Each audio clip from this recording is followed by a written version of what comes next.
Kita menyaksikan bahwa kemajuan sistem telekomunikasi dan teknologi informasi itu berkembang amat pesat. Dan ada 3 aspek fundamental, yaitu akses, kecepatan, keamanan. Terkait dengan pembangunan ini adalah perlindungan atas hak intelektual yang nanti akan terkait dengan industri manufaktur yang terkait di sini. Kami memandang investasi padat modal yang seperti ini, padat karya, akan memungkinkan Indonesia untuk lompat lebih cepat. Kalau saya selalu solutif dan tindakan. Kalau memang hanya setengah triliun, perlu kehendak politik. Ya bangun itu pabrik segera. Kita harus sekarang mendidik anak-anak kita lebih banyak di bidang sains, teknologi, engineering, mathematics. 10.000 kedokteran, 10.000 di bidang sains, teknologi, engineering, dan mathematics. Kita ambil yang terpinter dari Indonesia, kita kirim ke luar negeri. Kita punya industri swasta untuk gadget. Pabriknya ada di Semarang. Harganya terjangkau, lebih murah. Kita bisa menugaskan kepada PT lain.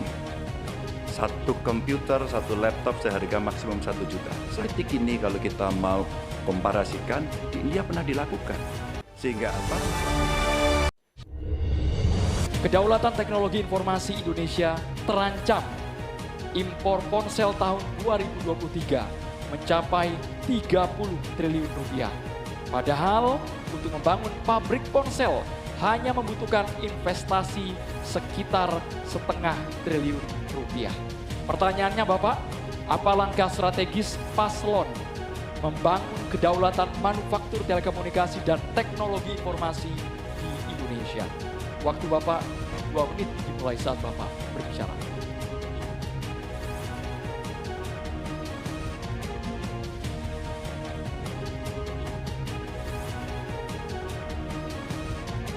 Terima kasih. Kita menyaksikan bahwa kemajuan sistem telekomunikasi dan teknologi informasi itu berkembang amat pesat. Karena itu, Indonesia tidak boleh ketinggalan.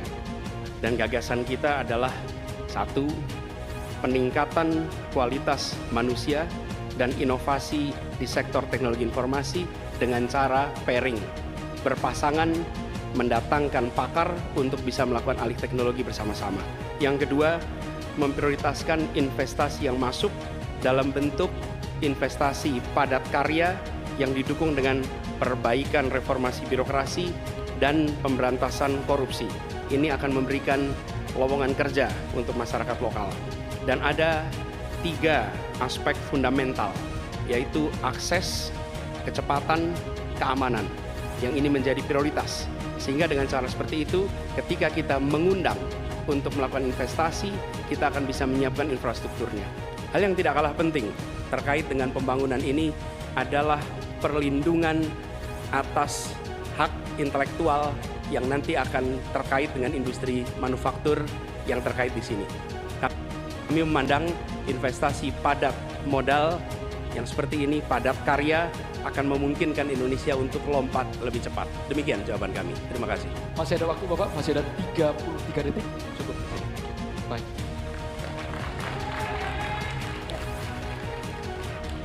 Selanjutnya kami berikan kesempatan kepada calon presiden nomor 2, Bapak Prabowo Subianto, untuk menanggapi jawaban yang disampaikan oleh Bapak Anies Baswedan. Waktu Bapak 1 menit dimulai saat Bapak berbicara. Kalau saya selalu solutif dan tindakan. Kalau memang hanya setengah triliun, perlu kehendak politik. Ya bangun itu pabrik segera. Jadi itu pertama. Kedua, masalah teknologi selalu berurusan dengan sumber daya manusia. Kita harus sekarang mendidik anak-anak kita lebih banyak di bidang sains, teknologi, engineering, mathematics. Ini sangat mutlak. Baru kita bisa bersaing. Kalau kita tidak punya awaknya bagaimana? Jadi program kami memberi beasiswa. Tadi saya sudah katakan 10.000 kedokteran, 10.000 di bidang sains, teknologi, engineering, dan mathematics. Kita ambil yang terpinter dari Indonesia, kita kirim ke luar negeri, kita bangun fakultas-fakultas STEM yang lebih banyak lagi di Indonesia. Baru kita rebut teknologi, saudara. Dan yang penting kehendak politik. Ya bangun pabrik itu. Saya kira itu saja, selesai. Mohon tenang hadirin sekalian. Harap tenang terlebih dahulu. Tolong tenang. Selanjutnya calon presiden nomor urut 3, Bapak Ganjar Pranowo untuk menanggapi atas jawaban yang disampaikan oleh Bapak Anies Rashid Baswedan. Silakan Bapak Ganjar, waktu Bapak 1 menit dimulai saat Bapak berbicara. Kita punya industri swasta untuk gadget. Pabriknya ada di Semarang. Harganya terjangkau, lebih murah. Kalau itu bisa masuk e-katalog kita, sebenarnya kita bisa membantu dia. Atau yang kedua, kita bisa menugaskan kepada PT lain. Kalau nggak salah dulu pernah akan dibuat ini. Satu komputer, satu laptop seharga maksimum 1 juta. Sayang, kalau ini tidak kita pastikan tanpa penugasan dari pemerintah, maka tidak pernah selesai. Kalau tidak, pilihannya adalah bergandengan tangan dengan industri yang ada di luar dengan brand-brand internasional, tapi pabriknya di Indonesia. Politik ini kalau kita mau komparasikan, di India pernah dilakukan. Sehingga apa? Transformasi pengetahuannya, teknologinya, semua akan bisa dilakukan dan kita akan mendapatkan nilai tambah.